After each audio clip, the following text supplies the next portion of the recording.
QD-OLED technology on the Alienware AW3423DW versus the Innolux IPS on the Samsung Odyssey G70A and Samsung VA panel on the Odyssey G7. Today we'll be taking a look at both of these awesome monitors so I can show you the differences and what high-tech displays can provide. Also showing you some context with the Samsung VA of the Odyssey G7 panel. So this is the Alienware QD-OLED technology versus the latest and greatest Odyssey line of monitors. And like the MK announcer says, Round 1, fight!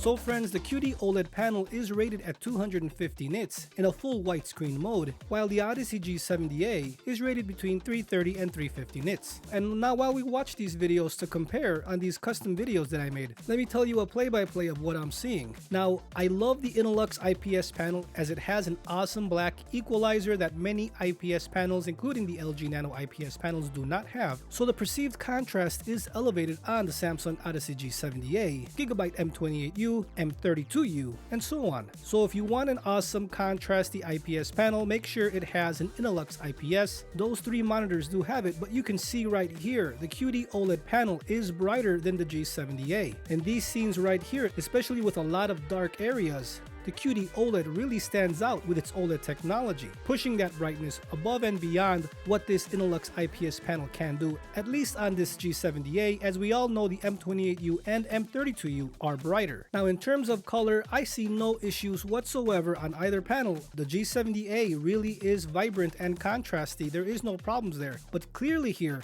this is a brightness difference, as the brightness on the QD-OLED sometimes is just so pronounced and different, especially with that true black contrast that cannot be beat by any other technology. The QD-OLED really stands out, and especially when you compare it to a G70A, which in terms is equal in brightness, as you can see right here in this white screen. They almost look alike. Now with this specific scene, the G70A is a tad brighter, but in every other scene, the QD-OLED wins. And it's just something to say with that color can be controlled and calibrated differently. You can add saturation, you can remove some, you can change the tone and the temperature, but everything here is at 100% brightness to show you maximum power. Now I find that the G70A's brightness is good enough, but you can see right here with this local dimming test, which I haven't raised the ISO, but you get the point. Black is black on the left, while on the right it is a little tad grayish. Even with the local dimming kicked in, OLED is OLED, and you know that wins.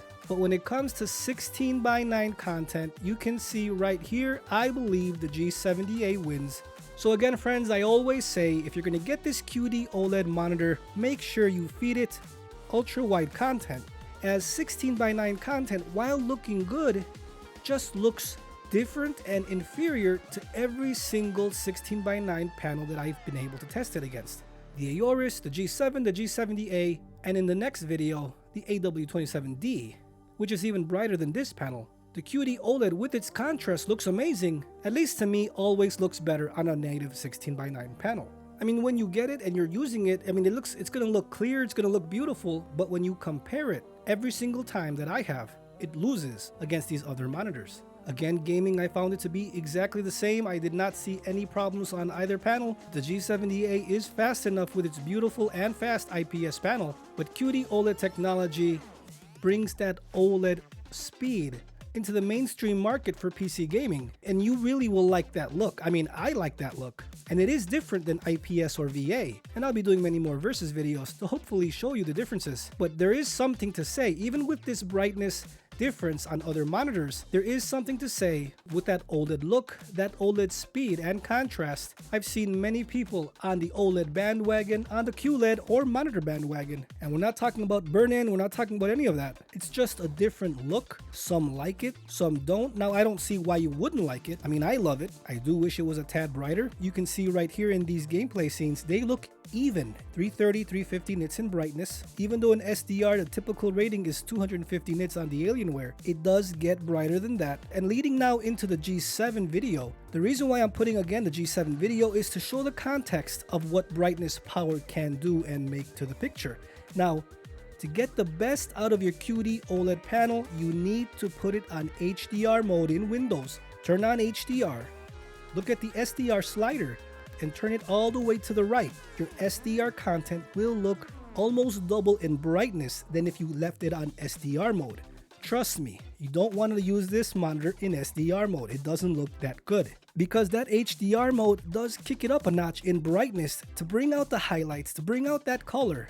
At least in my opinion. Again guys, you can do what you gotta do, but if you're buying this monitor, I don't know why you would not do that. If you want to get the max out of this monitor, it just makes sense to me to enable HDR on, put it on RPG mode, disable the ambient and eco settings. You will have an amazing picture. Exactly what you're seeing here. And a couple of my friends have already told me that the Alienware is not that bright. Again friends, if you're used to ultra brightness on monitors like I am, like I always prefer, I have a QN98 TV, I have an Aorus FE43U, I have an AW2721D, I have an LG 27G P950. You know what I'm saying? I love brightness power. And forget about the calibrated look. I don't go for no grandpa calibrated look. And the reason why I say that is you go for that calibrated, lower in brightness, tone down everything. I mean, when I want to enjoy a picture, I want to go for maximum wow factor. That's just my opinion. That's just the way I like it. And that's what I'm trying to explain here with this QD-OLED technology. To get that wow factor, that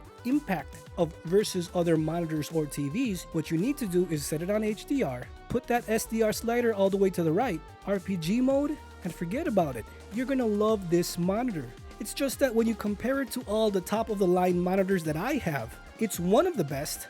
I would say top 3, but it's not my number 1 right now. And after this video, I will have a 4-way versus video to show you 3 monitors versus this QD-OLED to help you make an awesome buying decision. Again friends, I'm not trying to sell you anything. I'm just trying to show you the differences. I own these monitors. I love them. They all have their quirks, their strengths and weaknesses. So friends, wait for that video. That's coming out very soon. All these 3 monitors are amazing. They're all really good. 2 of them are in my top 3, but you can't go wrong with either monitor. I know many people around the world can only get certain monitors. That's why I show different kinds of monitors to help everybody make an awesome buying decision. Just because you don't like a certain monitor doesn't mean that the next person will or will not like it. So I try to help everybody. I try to answer everyone's questions. Please friends, if you found this video helpful, please leave a like as it helps the channel tremendously. Consider being a YouTube member. Subscribe if you do want to see more of these awesome monitors here on the channel. And please use any of my affiliate links on any of my videos as it helps the channel tremendously, and I can bring more content to you faster than ever. So friends, stay safe out there, and I'll see you guys next time.